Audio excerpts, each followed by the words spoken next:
Fairhaven was an older, discontinued Allen Edmonds wingtip, similar to the McAllister.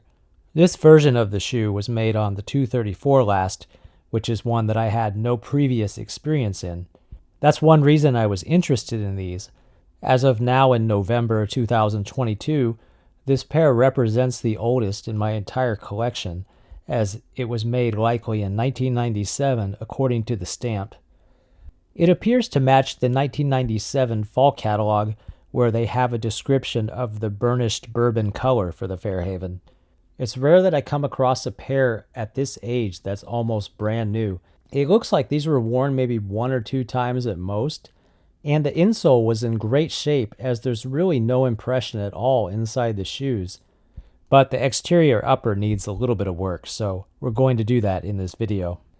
Now, this color was known as the burnished bourbon, which is interesting because it looks identical to the current walnut. You can see for yourself that it doesn't really look anything like the newer bourbon that I have here. The stamp on the lining shows that these were made in a year that ends in a 7.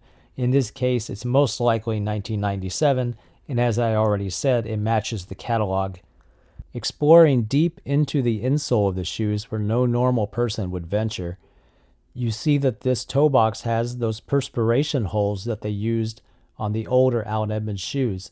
I have a pair of Park Avenues that also have these little holes. It's a neat little feature that most normal people would never even notice.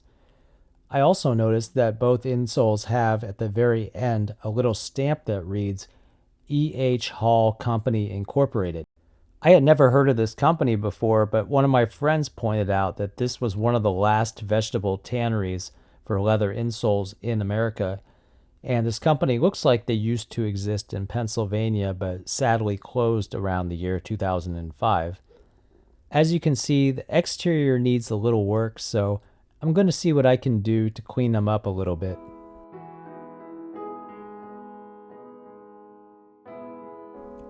Another important thing is to keep these in shoe trees because it's probably been a long time since these have been stored in some kind of shoe trees. The trees will help restore the original look of the shoes just by leaving them in there for a long time.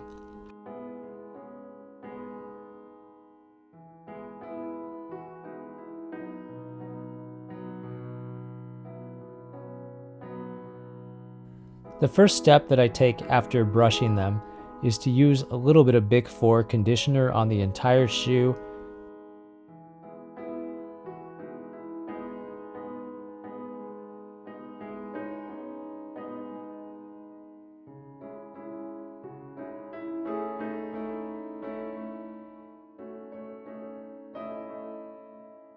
I make sure the entire upper gets moisturized because I don't know how long it's been since these have been conditioned.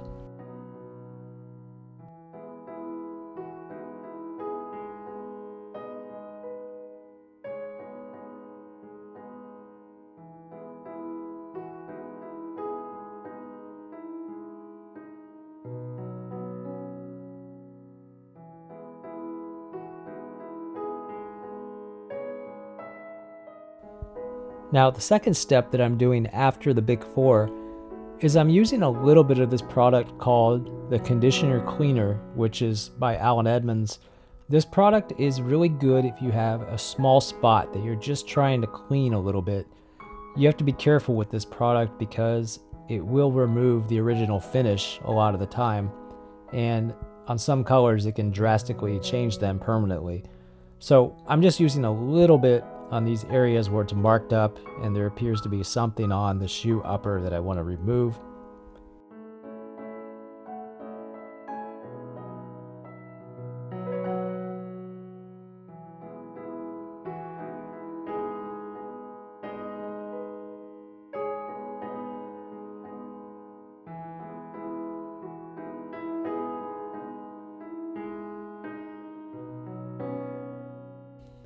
And then once that's done, just let it dry and then give them a little bit of a brush.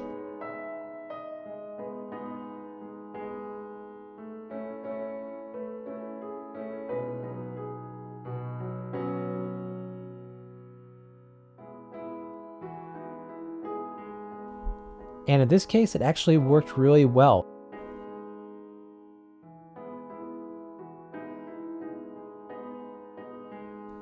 Now the third step I'll move on to is just about restoring some of the color that's missing.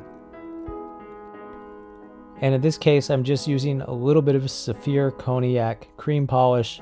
I'm using it on the toes, on those areas where it needs to be, and to also restore some of the color where there were marks before.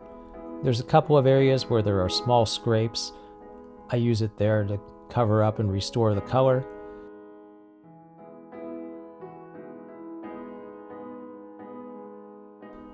I'll also use it a little bit on the heels and anywhere else on the shoe where I think the color could be more evened out.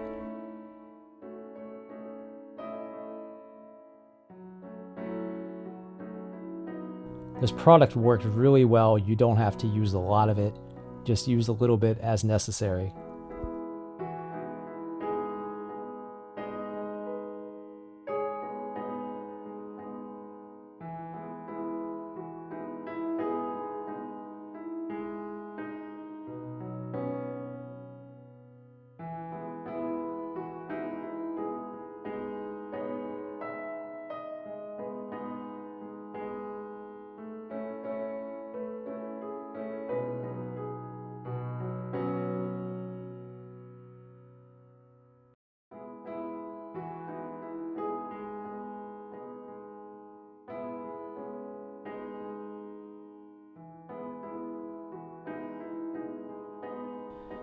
Now it looks a lot better after using this cognac cream polish, and the blemishes are pretty much hidden, mostly hidden at least. The last step I'm going to take is use a little bit of neutral wax.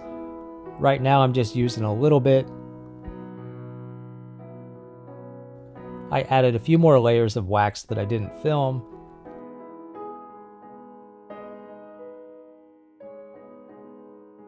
And then because the wax built up in the holes in the broguing, I did have to go in and use a little toothpick to take the wax out. This is a simple trick I learned from Preston Soto. I met him once at the 2019 Trunk Show. He's a really fun guy to talk to, so if you ever get to meet him, definitely go meet him. No, these aren't going to look as shiny as his shoes, but that's fine with me. I don't go for quite as high of a shine in my shoes.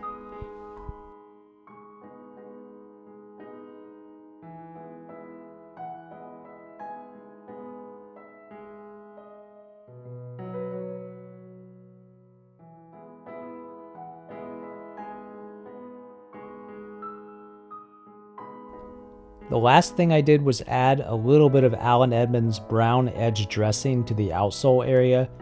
You can see this little blemish. We'll see if this helps.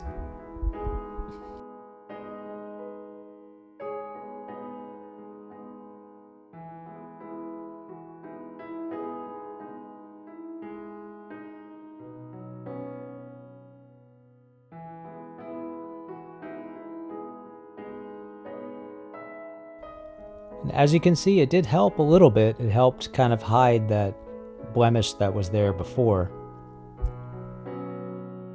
And here's what they look like when they were finished with the conditioning and polishing.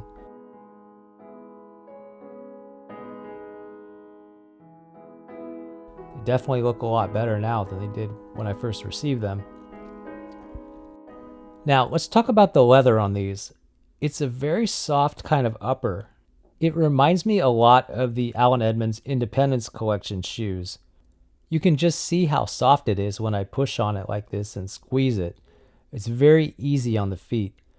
And what's interesting about these older AE shoes is that the heel counters are a little more firm and substantial.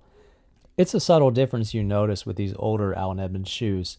The lining feels great. It reminds me a lot of the British shoes that I own. The outsoles are very nicely made and have a little bit more of a heavy feel than the modern AE outsoles. The stitch density on the welt was smaller back then per inch. You can compare it here to this pair of Park Avenues from 2016. One thing I had to replace was that the original laces that came with this pair were just the really small kind. I don't really like those because I just feel like they don't lock me in as well in the shoes. They're a little bit less comfortable. So I'm swapping them with some thicker, more modern Allen Edmonds laces, and these work perfectly. Although I cleaned these up pretty well, This awkward crease here is probably not going to ever go away completely, but it may improve over time with shoe trees. We'll see. This was my first experience with the 234 last. I describe it as being slightly squarish in the toe, but it's still rounded off nicely so that it doesn't look too square. I'm not a big fan of shoes that are too square in the toe. It just, something about it turns me off. There's no aggressive taper on these anywhere, so I don't think this would cause toe crunch for most people. Here you can see it's slightly shorter than the 65. These are both the same size, so you can see it's a little bit shorter. It's also significantly wider than the 65 in the waist area. I think that's probably the biggest difference with this last compared to some of the others, is that there's a lot more room in the middle of the shoe. Just trying these on, the heel to ball lines up well. The heel is nicely snug. There's quite a bit of instep room in these compared to the 65, so this last could accommodate people with higher insteps much better than the 65. It actually fits similar to how some of the British shoes I've tried have fit me with the higher, more generous insteps. The toe box is plenty roomy, but I'm still pushing into the uppers, so it's not too wide. Again, the main differences here between this last and the 65 is that the waist area is quite roomy, and there's also a lot more instep room. It actually reminds me a little bit of the 1943 last, which is currently still being used, but the waist is even more roomy. You can see I'm getting a nearly closed lacing gap at the instep, but it doesn't cause me any fit issues. I'm actually disappointed that Allen Edmonds discontinued this last, because I think this last would work really well for a lot of men who cannot fit into the 65 or 201 lasts. So what could I say is not good about these shoes? Well, the only major issue I've noticed is that this pair came with a very bad problem with heel rocking. Whoever made the heel stack on this pair got a little bit too carried away. They made it a little bit too tall where the arch support area is, and it just doesn't lay flat. So this could be a problem over time for me. I'm not sure if these shoes are going to be really comfortable to be doing a lot of walking. Also, the heels are showing some separation on both of them, so this could also be a problem. They could come off, but either way, I could get this fixed pretty inexpensively, so not a big deal to me. The only other negative thing I can think of to say is that these older Allen Edmonds shoes, they take longer to break in on the insoles because they're not as forgiving as the newer ones. I prefer the feel of the newer ones in some ways because it's more forgiving, easier on your toes. But these older insoles and outsoles provide better support, so it's kind of a trade-off. So, what do you think? Not bad for $80 on eBay, right? I think I'll keep these because I could actually use them with the clothing that I wear these days. Well, that's it for this episode. I'll be back soon with another video. Thanks for watching.